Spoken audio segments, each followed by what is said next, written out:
여러분 안녕하십니까? 빅제입니다. 이번 시간에는 중세 유럽의 노예제도에 대해 알아보겠습니다. 구독과 좋아요 부탁드리겠습니다.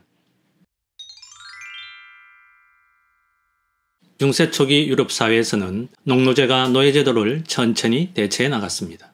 로마가 멸망하며 대농장들이 해체되었고 더불어 대농장에서 일하던 노예들 또한 뿔뿔이 흩어졌습니다. 이들은 작지만 더 자율적인 개척지에서 농노의 주인들에게 가정생활에 대한 권리와 어느 정도의 경제적 독립을 인정받으며 서서히 농노가 되었습니다.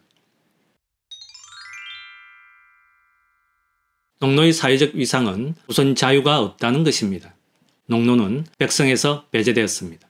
농노는 직업 군인이 될 수 없었고 교회에 들어갈 때 정문을 이용할 수도 없었습니다. 주인은 재판소에서 농노의 행위에 대해 책임을 지며 농노를 마음대로 처벌할 수 있는 권리를 가지고 있었습니다. 농노는 소속된 땅을 떠날 권리가 없었습니다. 또한 타인의 소유물이어서 소유자가 자기 좋을 대로 살 수도 팔 수도 있었으며 물려줄 수도 있었습니다. 이러한 종속관계는 모계로 세습되었습니다. 이는 로마법에 딸려있던 규칙의 잔재였는데 이 규칙에 따르면 노예의 결혼은 법적인 효력이 없기 때문에 여자 노예의 자식은 주인에게 소속되었습니다. 따라서 주인은 마음대로 농노의 자식을 처분할 수 있었습니다. 그러나 과거 노예의 경우와는 달리 권력은 농노를 무제한으로 억압하지는 못했는데 이는 기독교 정신과 사회 간섭의 제한을 받았기 때문입니다. 게다가 9에서 12세기에 봉건제가 성립되면서 예속과 자유 사이에 깎아지른 듯 가로놓였던 전통적 장벽도 조금씩 무너졌습니다. 농노제는 노예제와 달리 개인에게서 경제적 주도권을 전적으로 박탈하지 않았고 인구 증가를 저해하지도 않았습니다. 그렇다고 해도 농노는 이전의 노예가 그랬던 것처럼 오로지 단 하나, 자유만을 원했습니다. 이들은 착취당하고 멸시받으며 권력에 시달린 나머지 할 수만 있다면 언제든 도망을 쳤습니다. 또 다른 이들은 개인적으로든 마을 차원에서든 돈을 벌어서 자유신분을 샀습니다. 이런 식으로 해서 루이 9세 치하인 1226년에서 1270년 사이에 파리 지역의 농촌 사람들은 대부분 해방되었다고 합니다.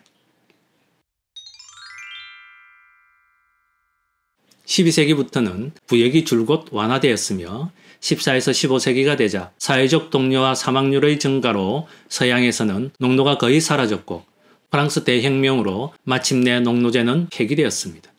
그러나 이와 반대로 정치적 상황이 달랐던 북부독일, 헝가리, 루마니아, 슬라브족 국가들에서는 농민을 토지에 구속할 수 있는 권력까지 포함된 새로운 농노제가 탄생했습니다. 동유럽의 이러한 농노제는 수많은 반란에도 불구하고 19세기까지 끈질기게 살아남았습니다. 그리고 러시아 황제 알렉산드르 2세에 의해 1861년에야 공식적으로 폐지되었습니다. 중세시대의 유럽 농민 대부분이 농노였다고 해서 노예가 존재하지 않았던 것은 아닙니다. 특히 이탈리아의 도시에서는 넉넉한 가정일 경우 노예가 적어도 한 명씩은 있었다고 합니다. 당시 문서에서 확인된 바에 따르면 이 노예들의 30% 정도가 어린아이들이었다고 합니다. 특히 여자아이는 대부분 성적으로 착취당했습니다. 사생아도 드물게 태어났는데 주인의 성품에 따라 노예가 될 수도 해방이 될 수도 있었습니다.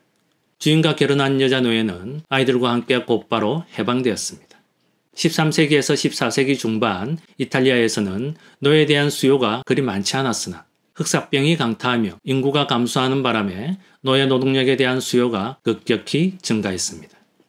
이 수요는 오스만 제국이 콘스탄티노플과 발칸반도를 점령하여 동부지역 출신 노예의 공급이 실질적으로 불가능해진 15세기 후반에서야 비로소 감소했습니다.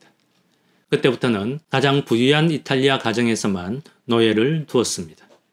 그리고 나폴레옹 군대의 침공이 있고 나서 19세기 초반에야 노예 제도가 확실히 사라졌습니다.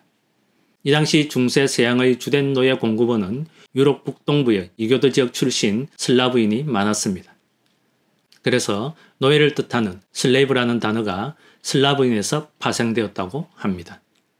오늘은 여기까지 하겠습니다.